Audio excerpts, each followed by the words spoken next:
Fast forward to 2014. I became the first female general secretary of the Barbados Workers Union. You would think that people who had an ideology for working class people and improving the way of life for all and empowering people and empowering women would see that as an opportunity to align themselves with the BWU. But instead of that, for 4 years, for 4 years, what I worked under, trying to pursue partnership, trying to make headway on behalf of workers, and for 4 years, seeing it being shut down time after time after time under a Democratic Labour Party administration. And I'm not here to talk politics. I am speaking facts to you. Not once did that administration give Labour a chance. In fact, when Labour went to them petitioning time after time after time, we got rejected. And here's when I come to the 5%. Because this campaign, for others, not for this campaign, not for the BLP campaign, but for others, what this campaign is about is trying to smear the reputation of others, mainly this candidate. But I want to tell you something about that 5%. In 2012, I was not General Secretary yet, but the former General Secretary, Sir Roy Trotman, wrote a proposal to the permanent secretary in the Ministry of the Civil Service. That's the protocol. Asking for an increase for civil servants. And I want you to listen to this carefully, because when you hear the lies, you must be able to respond to it.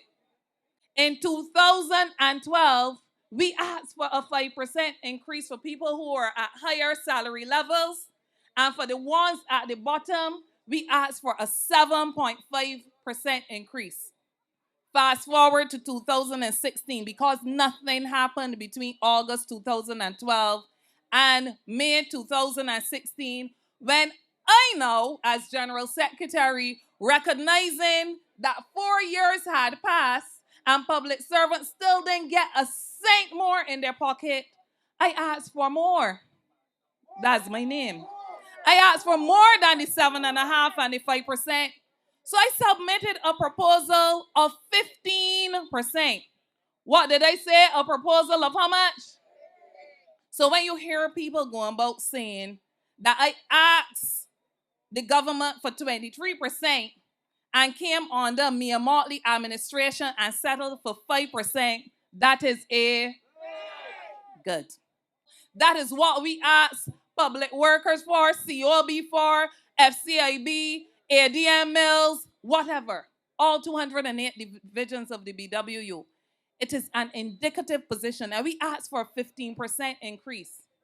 And in 2018, having asked in 2012, nothing happened. 2016, nothing happened. And came back in 2018 under some serious economic challenges, having been downgraded after receiving downgrade after downgrade after downgrade under an administration, and having seen so much economic downturn in the country, we settled for 5% from our indicative 15%. At a time where other private sector companies were giving lump sum payments to workers and not even increases, we were able to get for public servants a 5% increase.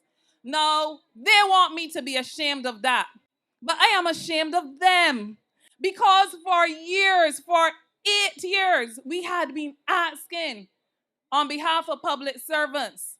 They can't take any more taxes. They can't take any more burden. At least put a little something in people's pockets.